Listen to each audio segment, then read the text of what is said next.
Hey everybody, Pastor Dan here. I'm coming at you from the sanctuary here at church, where as you can see, I am surrounded by crosses. We got all kinds of crosses here. We've got a couple ceramic ones. This one has a dove on it. We have some more traditional crucifixes.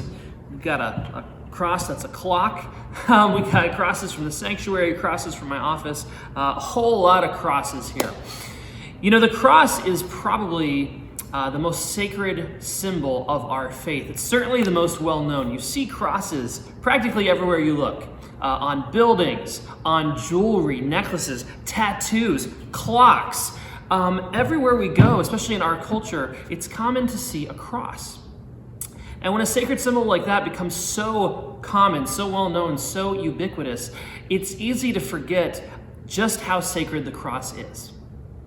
But as you probably know if you're watching this video, we are quickly approaching Holy Week. Next week is Holy Week. That is the week leading up to Easter, when Lent comes to an end and when as Christians, we remember Jesus' journey to the cross. And I want to tell you about something that's going to be happening at church next week. It's a brand new event experience that we are doing. We've never done it before. It's called ILLUMINATIONS of the Cross.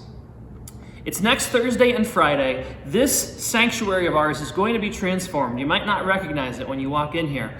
But basically what we're going to do is we are going to have little stations set up. If you've ever done like Stations of the Cross at maybe a retreat center or an Anglican or Catholic or Lutheran church, it's going to be very similar to that, where there are going to be stations kind of wrapping all through the sanctuary and the hallway outside the sanctuary, with each station depicting a scene from the last 24 hours of Jesus' life. From the Last Supper, his Last Supper with his disciples, right up to his death and burial in the tomb.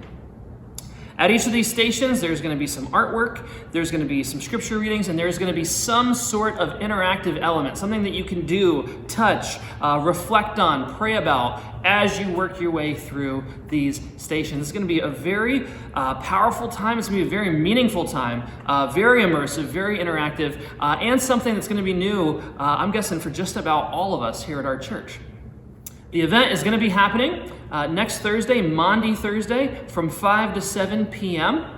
And then the following day, Friday, Good Friday, from 11 a.m. to 1 p.m. Now, this isn't a 2-hour event. You don't have to be at church for 4 hours next week. That would be way too much. That is just going to be the time that the Illuminations of the Cross will be open, that they'll be available.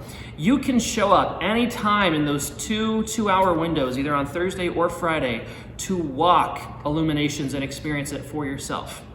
The entire event should take about 20 to 30 minutes to complete, depending on how you do it. It's go at your own pace. You can go through it more quickly. You can take your time, however you really want to do it. And just to answer a few questions that we've gotten, because this is something that's new for us, if there's any stations that you don't want to interact with, that is fine. You are free to engage as much or as little as you want with this event. So if you want to just walk through it in like 10 minutes, read the passages, have some time to reflect, you can absolutely do that. If you want to really take your time, if you want to stop in between each station, if you want to do everything, take it all in, you're going to have the space for that as well. The event is going to be handicap friendly. I know we've got a number of folks who, maybe the idea of walking this journey with Jesus doesn't really sound doable. For just physical reasons.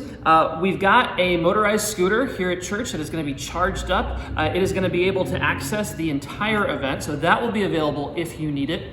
It's also, since it's going to be here in the sanctuary, we've got plenty of seats. There's plenty of room to take a break, to sit down.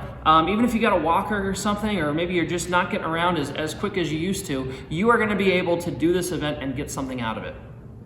We've also had a number of folks reach out and ask if this event is kid-friendly, and yes, it is. If you have children from littles up through high school, they can experience and participate in this event as well. Now, parents, you're going to want to have your kids with you as you're going through this.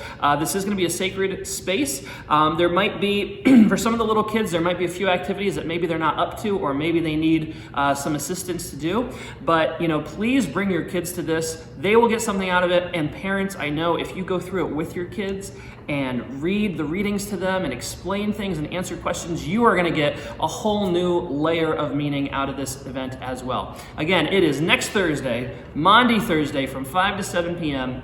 and then Friday, Good Friday, 11 a.m. to 1 p.m. Illuminations of the Cross. I really hope to see you there. Grace and peace.